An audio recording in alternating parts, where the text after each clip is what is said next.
J'essaie d'explorer au maximum ce métier et cet art pour pouvoir être complètement caméléon et être toujours à des endroits où on ne m'attend pas. J'aime bien ça, c'est sympa.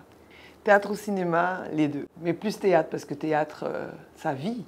Cinéma, c'est quand c'est fini, c'est fini. C'est que sur l'écran qu'on voit. Il y a tellement de choses qui ne sont pas assez derrière l'écran que les gens ne voient pas. J'ai l'impression que ça manque quelque chose. Alors que le théâtre, on vit tout, c'est plein, c'est rempli, c'est vivant et c'est puissant, quoi. Moi, je suis j'adore tout ce que je fais. Je suis dans le théâtre comique, mais je peux être dans des pièces dramatiques. Je suis à la télé, c'est drôle, je fais des séries, mais je peux aussi être dans des films ou téléfilms où il y a une profondeur dans mon personnage et je ne vais pas forcément apporter de la joie aux téléspectateurs. Mon objectif, c'est qu'on justement me mette dans aucune case. Alors, il faut assumer ça, parce que du coup, c'est original, certes, mais du coup, on ne peut pas la mettre dans toutes les autres cases et faut jongler, quoi. Faut s'adapter. Beaucoup de défis à relever, accepter de ne pas être première, par exemple, dans un domaine quand on l'est chez nous, qu'on est très adulé chez nous et qu'on arrive dans un autre endroit où, bon, c'est bien ce que tu fais, t'es talentueuse, t'es bien, mais tu vois que d'autres personnes font autant, même mieux encore. Et, ça permet de te remettre en question, de savoir qu'est-ce qu'il faut aller améliorer, etc.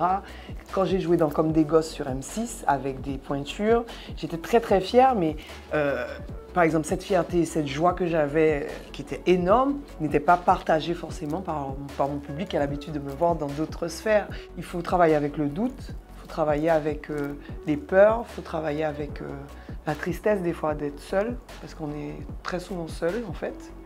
Très souvent même, je me rends compte qu'on est très très souvent seul. Et puis il y a l'eau de coco aussi, ça aide. Les beignets de banane, ça m'aide beaucoup, des beignets de banane. Quand je vais pas bien, je fais des beignets de banane. Tout va bien après. J'ai joué dans Domino, donc j'étais à l'initiative de ce beau projet qui a duré plus de 10 ans. C'est le premier spectacle d'humour qui part des Antilles et qui arrive au Petit Molière. C'est énorme. On a fait plein de dates, plus de 3000. On a fait des tournées partout avec Domino. Ensuite, j'ai joué Ça va décoiffer. Donc il est allé jusqu'à La Cigale. Ce spectacle a eu un prix de l'humour aussi en 2014 à Avignon. Ensuite, j'ai enchaîné avec Surtout ne change pas, que j'ai adoré parce que c'est un spectacle qui mélangeait humour et musique. Et là, actuellement, en fait, je suis en train de me tester un petit peu sur mon nouveau spectacle qui s'appelle Kader Ligré ou Caméléon, dans lequel il y a beaucoup de chants. Et il y a des personnages qui sont ravis de vous présenter, on va dire, leur talent de chanteur, dont Ernestine qui parle du moustique. Il y a plein de choses qui arrivent là. Les prochaines choses, c'est Meurtre en Guadeloupe, qui va diffuser sur France 2. Je suis dans la série Wish, je suis dans un dessin animé qui s'appelle Mères Anonymes, qui va sortir bientôt. Et on entendra ma voix en préparation de tournée Bonjour Ivresse et mon spectacle solo. Et des petites choses qui arrivent aussi. Bon, vous en saurez plus après. C'est bon, c'est coupé, il faut que je coupe? Non, attendez, j'ai envie de rester encore. Merci à WAG. Franchement, vous mettez les femmes en valeur, c'est trop cool. Bisous, à dans d'autres soleils.